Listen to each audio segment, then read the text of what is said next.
Gordon. This is a story about Gordon, the big engine. He was a very proud engine who always thought he knew best, but then one day something happened to make him realize otherwise.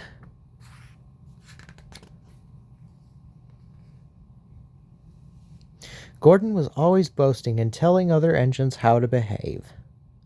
One day he was showing off to Edward.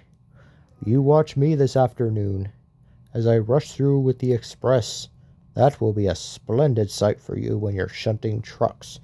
And before he puffed away, Gordon said, "Don't play around with the trucks, Edward. It isn't wrong, but we just don't do it." Edward ignored Gordon. It was fun playing with the trucks. He came up quietly behind them and gave them a push. Then he stopped suddenly, and the trucks bumped into each other. "Ooh!" they cried. "Whatever is happening?" Edward played until there were no more trucks to move. Then he stopped to rest. Suddenly Edward heard a whistle. It was Gordon's whistle, and he was very cross. Instead of pulling nice shiny coaches, he was pulling lots of dirty coal trucks. "A goods train," he grumbled. "The shame of it." Gordon went slowly past with the trucks clattering behind him. Edward laughed and went to find more trucks. But soon there was trouble. A porter came and spoke to Edward's driver. "Gordon can't get up the hill," he said. "Will you take Edward to push him, please?" Edward found Gordon halfway up the hill. His driver was very cross with him. "You are not trying," he shouted at Gordon. "I can't do it," replied Gordon. "The silly coal trucks are holding me back." Edward came up behind Gordon's brake van, ready to push. "You'll be no use at all," huffed Gordon. "You wait and see," replied Edward. The guard blew his whistle, and Gordon tried to pull forward, as Edward pushed him as hard as he could. "I can't do it. I can't do it," puffed Gordon. "I will do it. I will do it. I will do it," puffed Edward.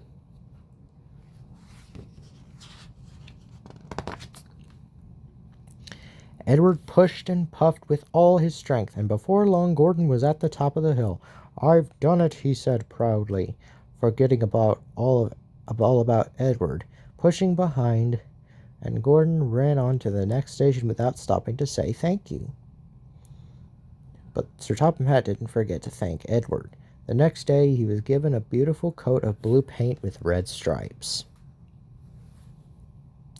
Gordon had learnt his lesson. He still boasted and told the other engines how to behave. Now it was Henry's turn. "Henry whistles too much," said Gordon. "Respectable engines don't whistle loudly at stations. It isn't wrong, but we just don't do it." Poor Henry felt sad.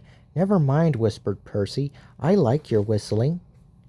The next morning, as Gordon left the shed, he called to Henry. "Goodbye, Henry, and be sure and remember what I said about whistling."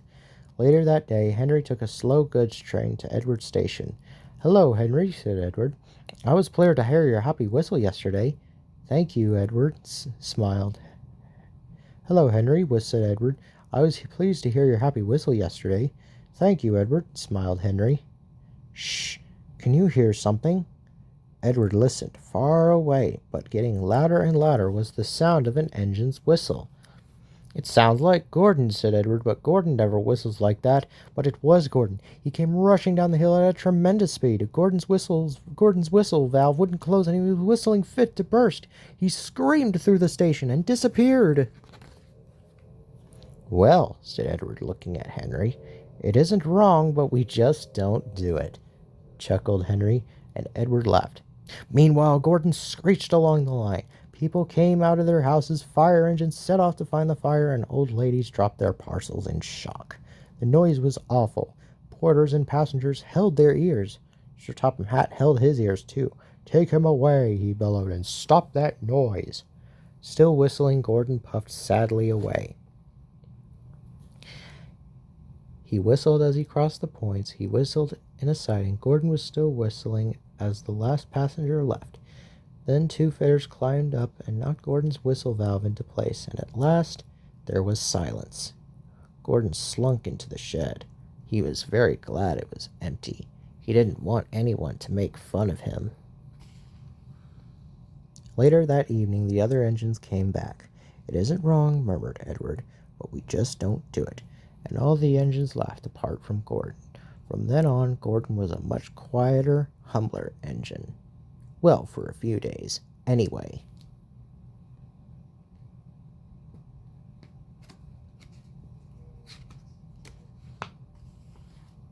The end.